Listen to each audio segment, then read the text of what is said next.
আচ্ছা, ডলার কিভাবে বিশ্বব্যাপী আধিপত্য বিস্তার করলো সেটা নিয়ে আজকে একটু আলোচনা করব।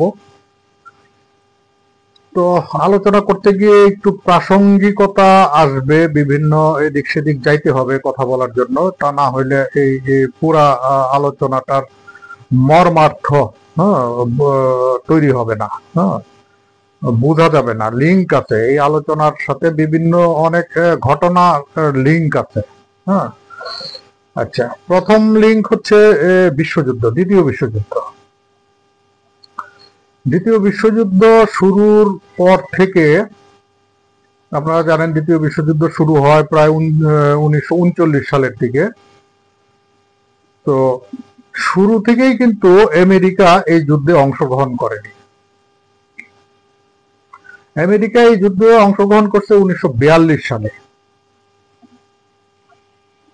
মিত্র শক্তি গড়ে ওঠার পরেও আমেরিকা যুদ্ধে অংশগ্রহণ করেনি। রাশিয়া এবং ইংল্যান্ড এরা খুব চাইতেছিল যে আমেরিকা যুদ্ধে জড়াক, কিন্তু আমেরিকা যুদ্ধে জড়াইতেছিল না, হ্যাঁ, নিজেদেরকে।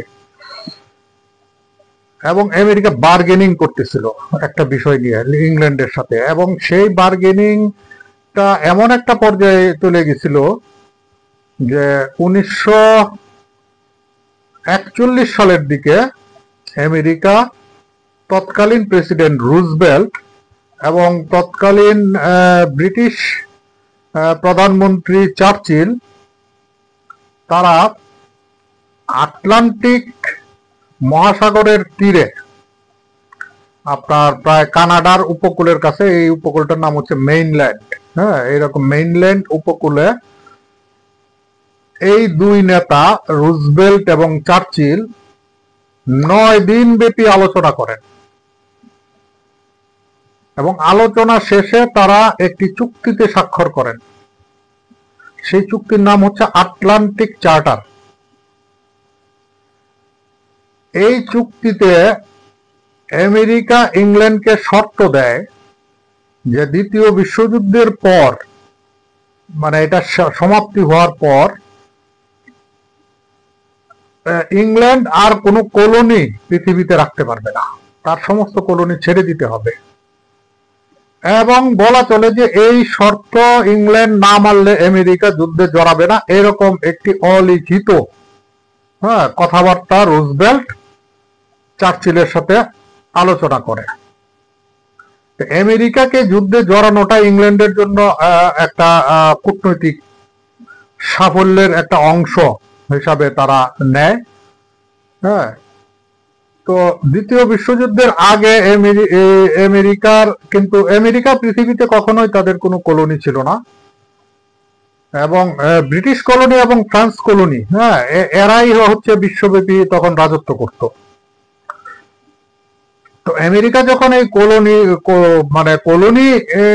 উচ্ছেদের কথা বলে এবং কলোনি থেকে সরে আসার কথা বলে, কলোনি ছেড়ে দেওয়ার কথা বলে, ব্রিটেনের তখন আর কোনো উপায় ছিল না, হ্যাঁ, তারা সেই কলোনিকে ছেড়ে দিতে বাধ্য হয়।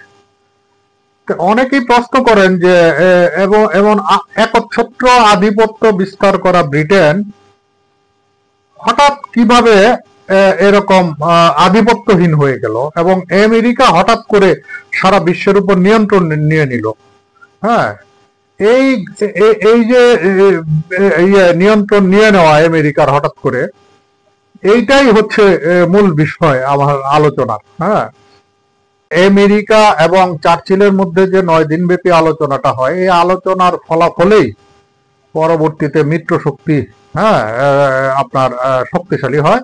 সেখানে আসে আপনার স্ট্যালিন, রাশিয়ার স্ট্যালিন।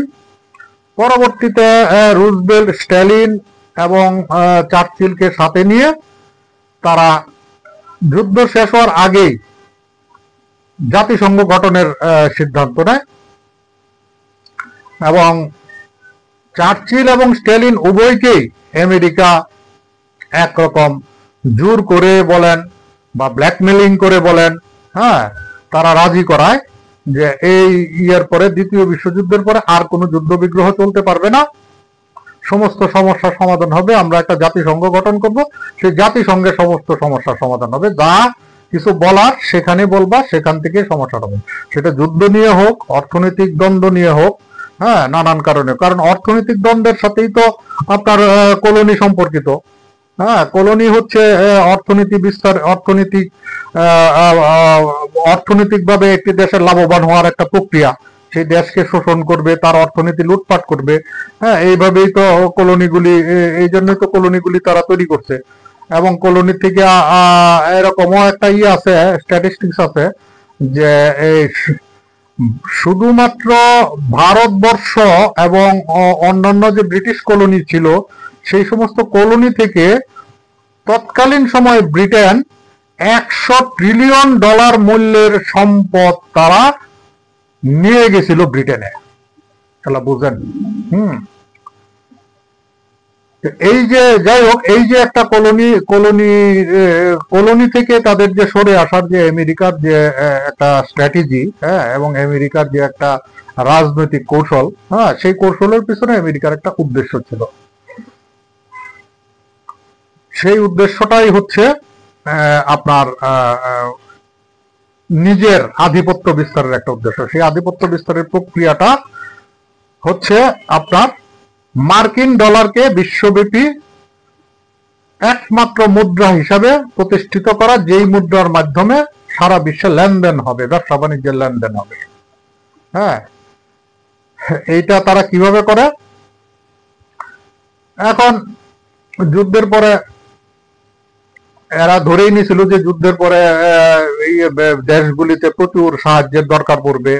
হ্যাঁ, ইনফ্রাস্ট্রাকচার ডেভেলপমেন্টের দরকার পড়বে। তারপরে আপনার ব্রিটিশরা যদি কলোনি ছেড়ে দেয়, হ্যাঁ, সেই কলোনিগুলি কিভাবে সার্ভাইভ করবে?